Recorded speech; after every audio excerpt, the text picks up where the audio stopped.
Hi, this is Shanavaz Kareem, and today I have put together some thoughts on a very important question which everyone asks, which is how should I set up my motorcycle for adventure riding? And there are many things that you can do on your motorcycles, but the first thing that you can do, which is the most cost-effective thing, is to reduce your tire pressure. And I think reducing the tire pressure is one of the cheapest thing and one of the most efficient thing, because it gives you enough contact patch, and from there onwards you can ride with more confidence and comfort.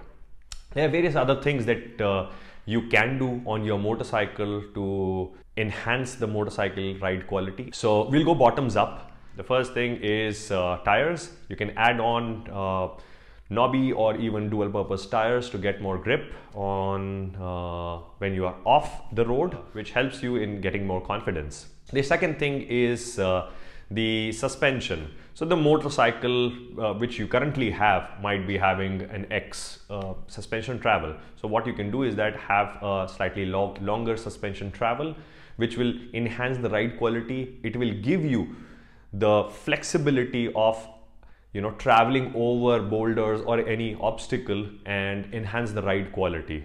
Remember, a lot of people do not understand the difference between suspension travel and suspension preload. So what I'm saying is travel, which means how much distance the tire covers from the bottom to the top. So remember that it is more like a stroke. How much stroke does it have?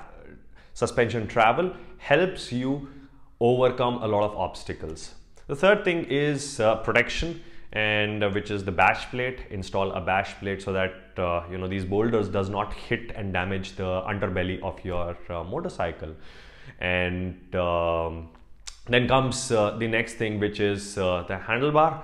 A good taller handlebar up above would help in getting a better riding position. Slightly wider is what people want when it becomes taller, but don't go for ape hangers. You should feel comfortable with the motorcycle when it is moving. And then comes the seat. As I mentioned, a flatter seat which is slightly taller helps you in two ways. A flatter seat helps you in moving front and back easily while you are seated, while if it is slightly taller, it can help you moving from sitting to a standing position in a very efficient manner. Because if the seat is low and you are used to riding sitting as well as standing up, whenever you are switching your body position, there's a lot more body position movement that you are trying to negotiate. So it's always good to have a slightly taller seat so that you can get more comfortable.